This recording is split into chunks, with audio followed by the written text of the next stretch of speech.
Live from the Counterculture-Wise newsroom, it's Interviews to the Max, with your favorite interviewer and mine, Maximilian von Riegelbieser. Thank you, Larry! My friends, for my first interview of this beautiful new year, I thought it would be great to take a break from the media windbags and political talking heads that take up far too much space on the airwaves. This is a special birthday treat for my dear father, who grew up as a huge fan of the show Sesame Street. Dad, you will not believe who I have managed to get for this show. For our guest tonight is Big Bird's best friend, the one and only George Stephanopoulos. That's Steph. My goodness, my dear pachyderm, where is your snuffle? And did you shave? You don't look at all like the Muppet we all know and love. Well, I mean, you do look like that other Muppet Scooter, so I guess that's all right too. That's not fun. Oh, silly me, you're not in character, of course. Human actors like Mumsy and Father, and cat actors like me and my beloved sister are known for playing many different characters. Oh, how I wish I could do another James Bond film. It was the thrill of a lifetime to work alongside the great late Sean Connery. Of course, hardly anyone is even going to the movies these days anyway. Ah, the vicissitudes of life. What are you talking? My beloved family and I long for the day when we can go back to the cinema, share a large tub of popcorn, and watch the latest blockbuster epic in full stereo surround sound, and not have to wear what Mumsy calls face diapers. By the way, it must be hard to find a mask big enough to cover your snuffle when you go out in that character.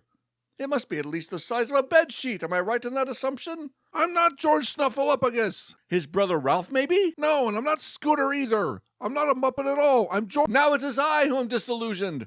Ah well, that's what I get for letting my booking agent go on vacation. I won't try to do her job again. Well, anyway, sir, I will do my best to make this a memorable interview. Tell me more about yourself. Well, firstly, my name is George Stephanopoulos. 1,000 pardons, Mr. Stuffy Octopus. I meant absolutely no offense. Let's continue.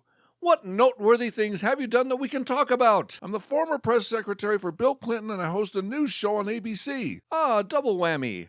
A media windbag and a political talking head. Oh well. Mr. Stephanopoulos, since you and I are in the same racket, so to speak. Stephanopoulos. Stop apocalypse. Stephanopoulos. Stuckopotamus. Stephanopoulos. Snuff the populace. Oh, for the love of... Just call me George already. Thank you, Mr. Stephanopoulos. Gah! Wait a minute. Hold on. I remember you now. You host This Week with George Stephanopoulos. How could I forget? My good sir, you are at the top of my inspirations to get into political broadcast journalism. Your style is so unique. Well, thank you. That means... Your brash interviewing style, your high explosive energy. Well, and you are not afraid to step in when you find it necessary. Well... And often when it isn't. Now look... It fills my little orange soul with joy when you abruptly cut off people you don't agree with and insert your own opinions instead of having extra guests on your show to reasonably discuss the issues. A marvelous time and money-saving device, to be sure. The American Broadsiding Company must love you for it. That's broadcasting. I understand your anger, good sir. After all, I have essentially used your tactics to the fullest in order to advance my career. And with your network having been caught in one scandal after another, culminating in the resignation of your news division chief, my ratings are now higher than yours. But you have only the American Blindsiding Company to blame for that, Mr. Step on all of us. Screw this. I'm out of here. And today's interview has been brought to you by the letter B, as in begone. That wraps it up for this time. Tune in again for Interviews to the Max.